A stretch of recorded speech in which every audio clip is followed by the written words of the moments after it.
이스라엘 자손들아, 여호와의 말씀을 들으라.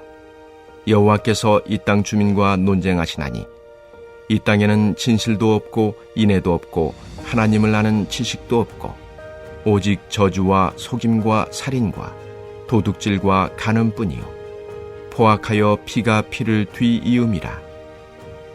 그러므로 이 땅이 슬퍼하며 거기 사는 자와 들짐승과 공중에 나는 새가 다 쇠잔할 것이요 바다의 고기도 없어지리라.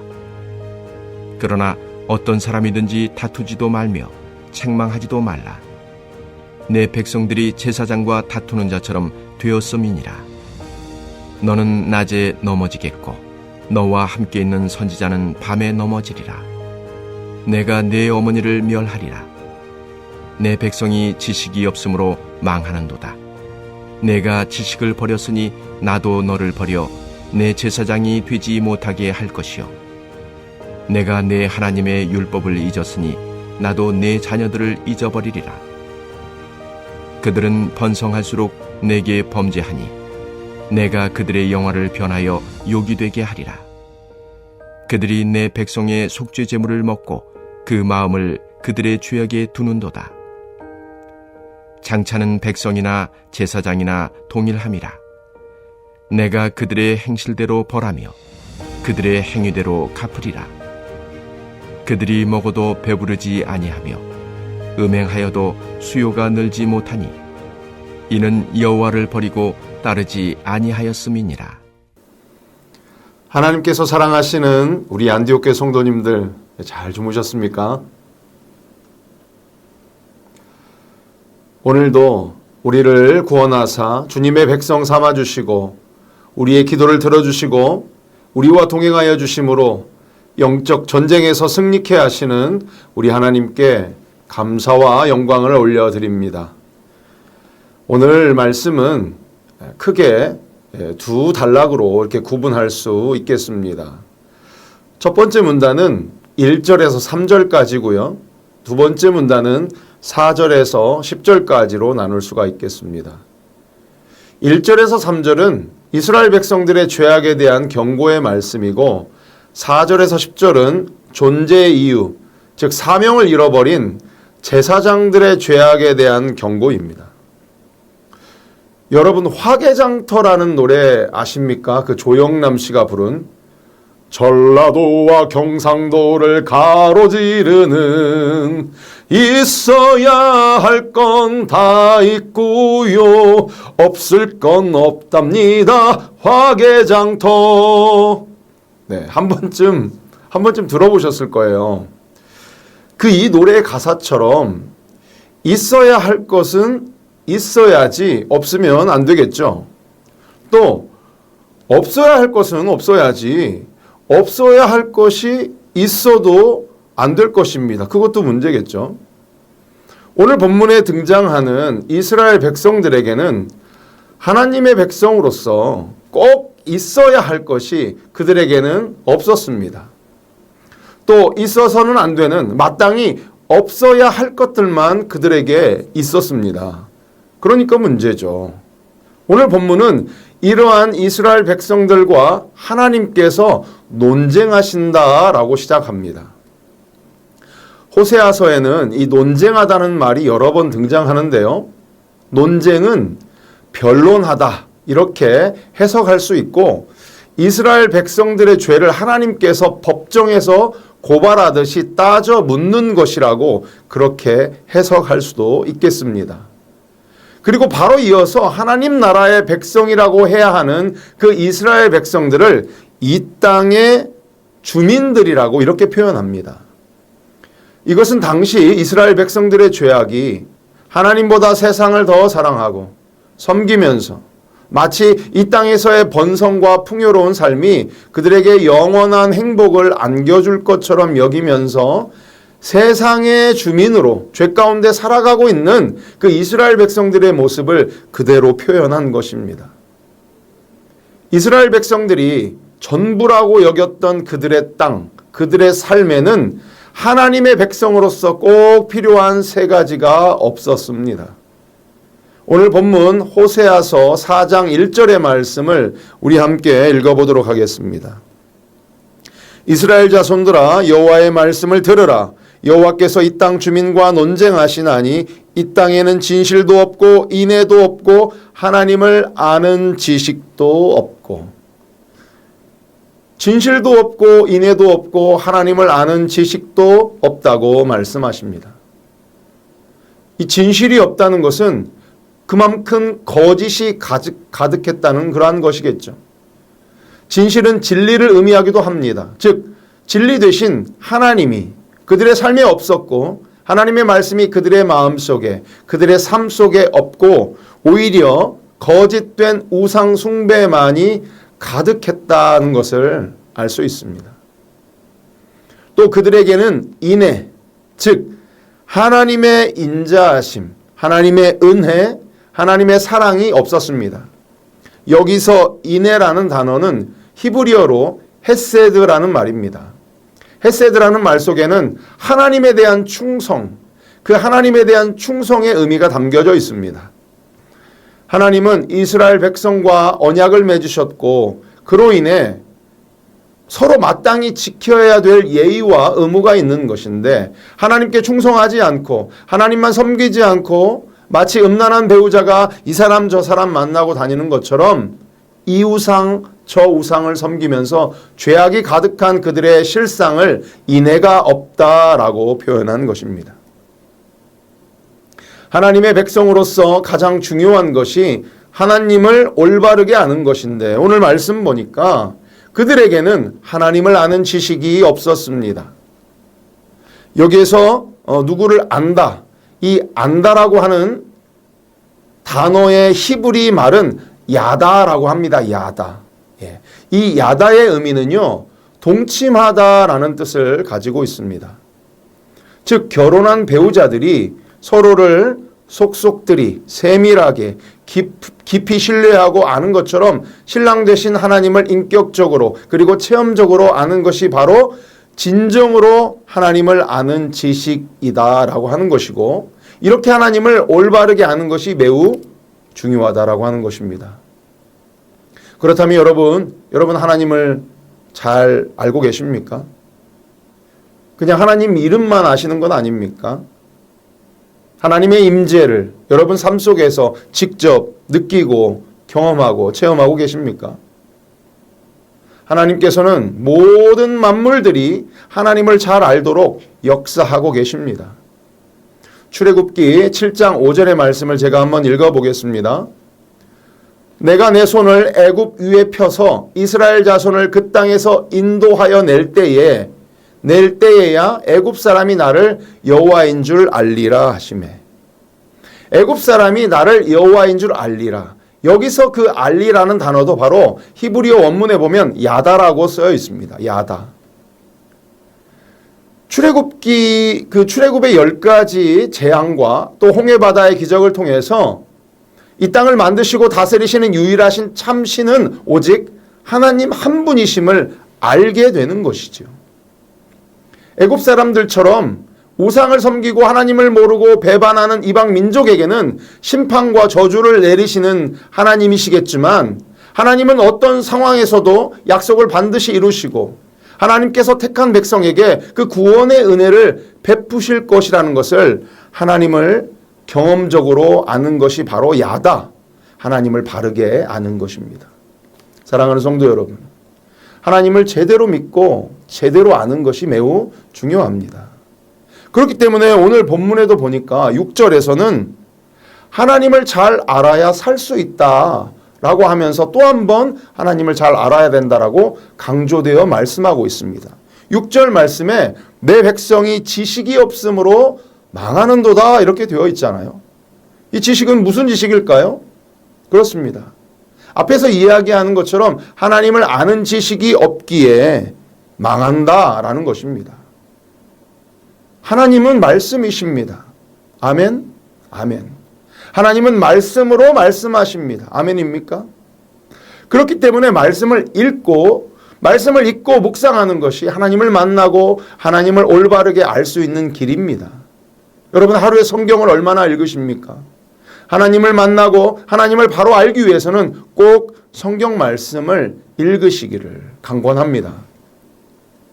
있어야 할 것이 있고 없어야 할 것은 없어야 하는데 정작 있어야 될 것은 없고 없어야 할 죄악만 가득한 그 이스라엘 백성들에게 내려진 심판과 저주의 경고는 매우 처참합니다. 3절에 보니까 모든 생명이 다 쇠잔할 것이라 말씀하셨습니다. 쇠잔하다는 뜻은 시들어가다 말라버린다 라고 하는 뜻입니다. 그 땅의 거주민들 뿐만 아니라 모든 생명체가 전부 고통받을 것이라는 것입니다. 아담의 범죄 이후 땅이 저주를 받아서 가시와 엉겅퀴를 내었던 것처럼 또 노아의 홍수 때 땅에 호흡이 있는 모든 생물들이 죽임을 당했던 것처럼 땅 위에 사는 인간의 행위는 그 땅의 생태계에 영향을 미치는 것입니다. 1절에서 3절까지의 말씀이 이스라엘 백성 전체를 향한 경고였다면 4절에서 10절까지의 말씀은 제사장들에 대한 경고입니다. 당시 제사장들은 하나님께 제사를 드리는 일을 했지만 백성들의 신앙을 돌보고 하나님의 말씀을 가르치기도 하는 그러한 사명을 가지고 있었습니다. 그러한 그들이 자신들의 존재의 이유를 망각한 채 백성들을 제대로 가르치지 않고 자신들의 안락과 재물에 대한 욕심으로 부귀영화를 누리는 것에만 혈안이 되어 있었습니다. 여러분 7절과 8절의 말씀을 우리 함께 읽어보겠습니다. 시작. 그들은 번성할수록 내게 범죄하니 내가 그들의 영화를 변하여 욕이 들게 하리라. 그들이 내 백성의 속죄 제물을 먹고 그 마음을 그들의 죄악에 두는도다. 여기서 그들은 제사장들을 의미합니다. 이스라엘이 번성해 나가면서 제사장들의 숫자도 늘어났을 것입니다. 그 제사장들이 숫자가 거대해지면서 그 조직과 함께 제사도 활발해졌을 것입니다. 이런 상황 가운데 제사장들은 종교적으로 안정적인 그런 울타리 안에서 명예와 권세를 누렸을 테지만 그럴수록 그 제사장들의 죄악은 비례해서 점점 커져갈 뿐이었습니다. 이 제사장들의 타락이 얼마나 심했냐면 제사장들이 백성들이 죄를 더 짓기를 오히려 바란다는 것입니다. 그들이 죄를 많이 지어야 하나님께 제사를 더 많이 드리게 될 것이고 죄를 짓고 제사를 지낼 일들이 많아야 제물을 많이 바치게 될 것이고 그로 인해서 제사를 돕는 제사장들도 얻을 것이 많아질 테니까. 백성들의 죄악을 그냥 방조하고 그들이 하나님을 제대로 알지 못하도록 오히려 눈을 가리고 귀를 막게 하고 가르치려고 들지 않았던 것이죠. 이렇듯 자신의 사명을 망각하게 되면 타락하게 되는 것입니다. 이 말씀은 하나님의 말씀을 올바르게 가르쳐야 하는 오늘날의 목회자들에게도 큰 경종을 울리는 말씀입니다. 하루가 멀다 하고 목회자들의 돈 문제, 성 문제, 정치적인 문제 등 추악한 범죄 내용들이 쏟아지고 있습니다. 하나님 무서운 줄 알고 회개하고 자신을 부르신 하나님의 뜻을 마음에 새기고 예수님의 마음으로 겸손히 죽기까지 순종하면서 자기 자신을 부인하고 십자가를 지고 주님 가신 그 길을 걸어가야 하는 것이 제사장이고 오늘날 목회자입니다. 이 4절에서 10절의 말씀은 제사장들에게 하는 경고의 말씀이라고 하였습니다. 이것은 오늘날 목회자들이 각성해야 될 그러한 말씀입니다. 그러나 예수님께서 우리를 대신해서 화목제물이 되어주심으로 지성소로 가는 휘장이 갈라지고 누구나 예수의 피로 인해서 하나님께로 나아갈 수 있는 제사장이 되었습니다. 아멘. 여러분 베드로전서 2장 5절의 말씀을 제가 한번 읽어보겠습니다. 예수 그리스도로 말미암아 하나님이 기쁘게 받으실 신령한 제사를 드릴 거룩한 제사장이 될지니라. 아멘. 그리스도 예수로 말미암아서 우리도 제사장이기 때문에 이 4절에서 10절까지 이 제사장에 대한 경고의 말씀도 우리 성도 각자에게 주신 말씀으로 받고, 우리 또한 하나님을 아는 지식이 없어서 멸망하지 않으려면 깨어 있어서 하나님을 바로 알고 우리를 구원하신 그 목적과 존재의 이유를 올바르게 깨닫고 사명대로 살아가야 할 것입니다. 제사장이 사명대로 살지 못하게 되면 하나님의 영광이 그들에게서 떠나버립니다.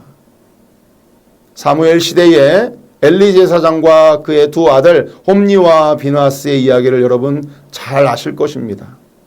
백성들에게 본을 보이고 그들의 신앙을 돌봐야 할 그 제사장들이 하나님의 성전과 제단을 더럽히고 음란하게 행하고 백성들의 신앙을 돌보지 않은 결과 그들은 결국 전쟁에 나가서 비참하게 죽게 되고, 그들의 대를 이을 후손은 하나님의 영광이 이스라엘에게서 떠났다는 그러한 뜻의 이가봇이라는 아들이 태어나게 됩니다. 이 아들을 낳다가 결국 산모도 죽습니다. 오늘 본문 이 3절의 저주처럼 엘리 제사장 가문이 쇠잔해진 것입니다.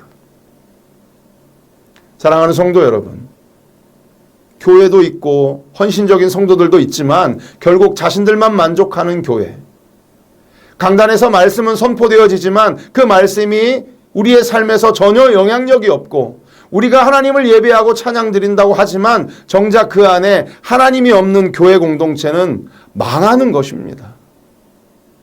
하나님을 알지 못한 채 내 방식대로 드리는 찬양과 예배는 우리의 인생을 시들어 말라 비틀어지게 하고 쇠잔하여 이 엘리 제사장의 가문이 멸망하고 대가 끊어진 것처럼 믿음의 대가 끊기고 결국 사라지고 마는 것입니다. 진리를 바로 알고 하나님께 충성을 다하고 하나님을 바로 알고 그 사랑을 깨닫고 그 말씀대로 순종하며 살아가야 합니다. 주님과 동행을 넘어서 동거함으로 살아가야 합니다.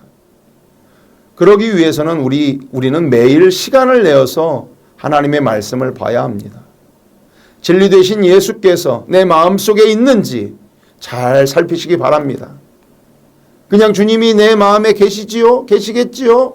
이런 것이 아니고요. 내가 주님의 말씀에 영향을 받고 있는지, 하나님의 뜻에 순종하는 삶을 사는지, 하나님의 말씀에 지배를 받고 있는지, 하나님의 인자하심과 그 사랑을 내 삶에서 느끼고 나 또한 하나님을 사랑하고 그 사랑에 보답하고 충성하며 살고 있는지, 내 삶의 우선순위는 하나님의 말씀인지 우리의 삶을 점검해야 합니다. 여러분, 무엇보다도 제일 중요한 이 하나님을 진정으로 아는 지식이 있는지, 내 삶에서 역사하시고 내 삶에서 내 기도에 응답하시고 나와 동행을 넘어서 동거하시는 그 하나님의 다스림 가운데 내가 있는지 매일매일 여러분 확인해야 합니다. 만약 그렇지 못한다면 우리는 회개하고 더욱 주님을 알아가고 주님을 닮아가야 할 줄 믿습니다.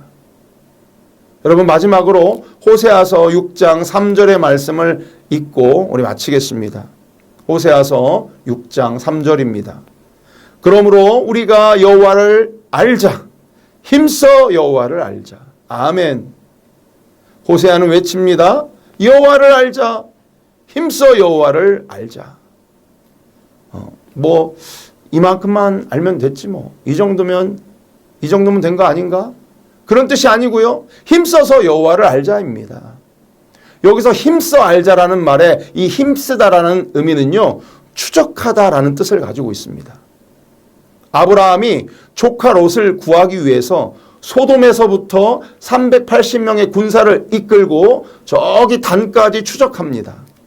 이 단이라는 지역은요, 이스라엘 북부에 위치해 있으면서 소돔과 단까지의 거리는 약 280km 정도로 지금도 그렇지만 그 시대에는 매우 먼 거리였습니다. 힘써 여호와를 알자 할 때 이 힘써 알아가야 한다는 의미가 바로 아브라함이 조카 롯을 구하기 위해서 그 먼 거리를 목숨 걸고 힘써 끝까지 추적하는 것처럼 여호와를 알아가기 위해서 애쓰고 수고해야 한다는 것입니다. 대충 시간 나면 기도하고 시간 나면 성경 보고 하는 것이 아니고 하나님을 알아가는 일을 우선에 두고 정말 죽을 똥 살 똥 모르고 목숨을 다하여서 하나님을 알아가야 한다는 것입니다. 우리가 하나님을 힘써 알아갈 때 하나님을 잘 섬길 수 있는 것입니다. 여러분, 그것이 우리의 사명입니다. 여러분, 오늘도 우리에게 주신 이 말씀을 잘 기억하시고 더욱 힘써서 주님을 알아가시는, 그리고 주님을 닮아가시는 그러한 성도님들 다 되시기를 주님의 이름으로 축복합니다. 우리 함께 기도하겠습니다.